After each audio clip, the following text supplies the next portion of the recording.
In this lesson, we're going to continue our study of solving equations. We're going to look now at equations with decimals, and we're going to simplify the equation by getting rid of the decimals to turn them into integers. In order to simplify these decimals and write them as integers, we're going to need to multiply these terms by a power of 10. By powers of 10 we mean like 10 to the first, 10 squared, 10 cubed, 10 to the fourth, and so on. So we're talking about the number 10, 100, 1,000, 10,000, and so forth. So that's what we mean by powers of 10, and we're going to be multiplying our equation by a particular power of 10. We will determine which power of 10 by looking at the decimal that has the greatest number of decimal places. So that's what we want to look at. So for example, here this number has 3 decimal places in it. So we're going to want to multiply, in order to make that an integer, multiply that times 1,000, because that will move our decimal point 3 places to the right, and that will give us then 6x. And that's what we're looking for. So in this example, we see we have one place value here, decimal place, and one decimal place there. So we're going to only need to multiply times a power of 10 to the 1, or 10. When we multiply, we need to remember as well that we've got to multiply every term in the equation by 10. So each term, we'll have to multiply it by 10. This first term, 8, will give us then 80. The second term, multiply by 10, it moves the decimal point one place to the right, gives you 5x. And the last term, 10.5, the decimal point moves one place to the right and gives you 105. So we see now that we're dealing with whole numbers. And when we multiply by a power of 10, we're multiplying the entire equation, both sides of the equation. So the resulting equation, which we have right here, is an equivalent equation. So when we get to the end, we're not going to have to divide our answer by 10 or anything like that to undo what we did here. That's actually an equivalent equation. So the solution sets are the same. So from this equation, we are going to then continue to solve. And it's a two-step equation. We want to get 5x by itself. So we have to get rid of this 80 here. So we subtract 80. And that's going to give us another equivalent equation. 5x equals 25. Now we divide both sides by 5, and we get a final equivalent equation, which is x equals 5. And that is our solution. With letter B, you see we have 3 decimal places here, 2 here, and 1 here.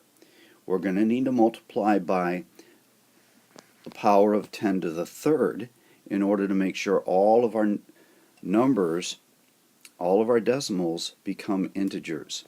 So we need to multiply the whole equation by 1,000, or by 10 to the third. This first term then, if we multiply by 1,000, that's going to move the decimal point 3 places to the right and give us 6a. We multiply this term then by 1,000.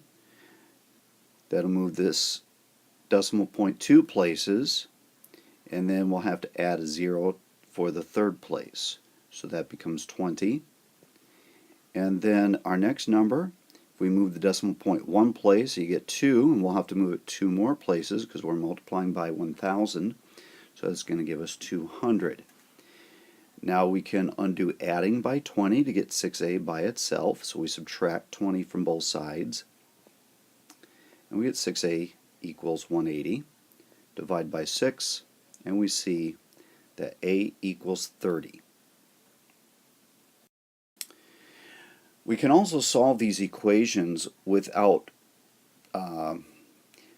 removing the decimal values, without multiplying by powers of 10 first. So we can just do our normal inverse operation to solve our equation. And so if we solve letter A here, we see we need to undo adding 8, so if we or 0.8. So if we subtract 0.8 from both sides, we get 0.2m. We're subtracting 0.8, gives us 1 here. And then we'll need to divide both sides by 0.2. And that's going to give us m equals 5. And so you see that we can solve it without multiplying by a power of 10. But a lot of times it's going to be easier for us if we do multiply by a power of 10 to get rid of those decimals. With letter B, it would probably be easier to do that. But let's just try to solve it without. So we're going to isolate the end term, so we need to undo subtracting by 1.2. So we add 1.2 here, and we add 1.2 here. And so that's going to give us 0.03 negative n equals, and let's see, we have a negative plus a positive, so we need to find the difference, which is going to be 0.24, and that is going to be negative because our larger absolute value is negative. And then we'll have to divide both sides by a negative 0.03. You can quickly see how getting rid of these decimals would have been a lot easier.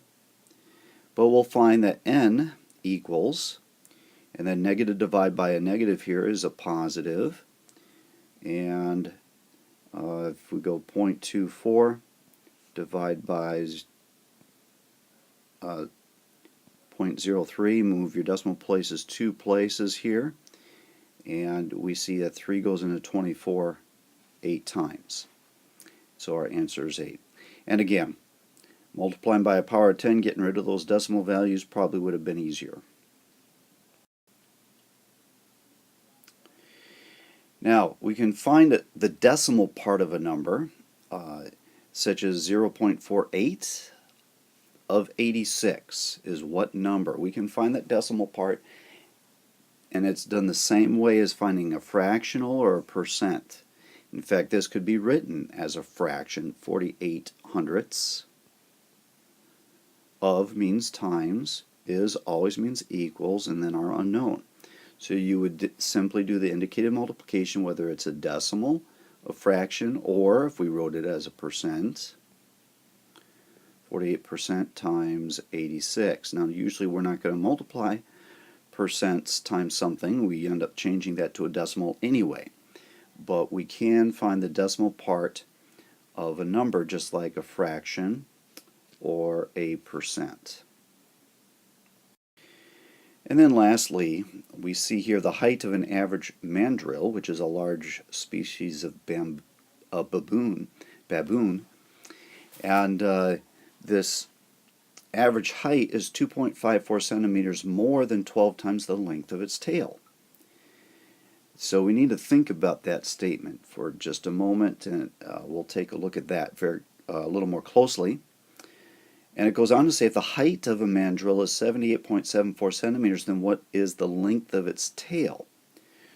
So let's go back to the statement, and we're going to need to write an expression and an equation. So how would we write 2.54 centimeters more than 12 times its tail? Well, we can write 12 times its tail by writing 12t. But its height is 2.54 centimeters more than that. So we're going to have to multiply not only by 12, but then we're going to need to add 2.54. So if we do that, if we multiply the length of its tail times 12, add 2.54, we'll get its height. This particular mandrill is 78.74. And so that's our equation. Now we can solve our equation, and let's go ahead and multiply by a power of 10. We have 2 decimal places here, 2 decimal places here, so we'll multiply by 100. Well, if we multiply our first term, 12t, by 100, we'll have 1200t. We multiply this next term by 100, we move our decimal point over 2 places, we get 254, and then finally we get 7,874 on the other side of the equation. Now we can start to solve. We want to get the t term by itself, so undo adding 254. We're going to subtract 254. And if we do that, we're going to get 1200t equals, let's see here, 7,620 it looks like. And then we'll need to divide both sides by 1200. And that's going to equal, we can cancel zeros here, and 120 goes into 762. Well, let's see. Let's say 120 times 6 is 720. So that's going to give us 6 point, and that's going to give us 42 over 120. If we have a calculator, we just use a calculator. I'll let you figure that out, but it'll be a decimal value. I think it's something like 6.35. There you go, 6.35 centimeters. And that would be the height of this mandrill right here. Or actually, that's not its height. Its height was 78.74, but that's the length of its tail.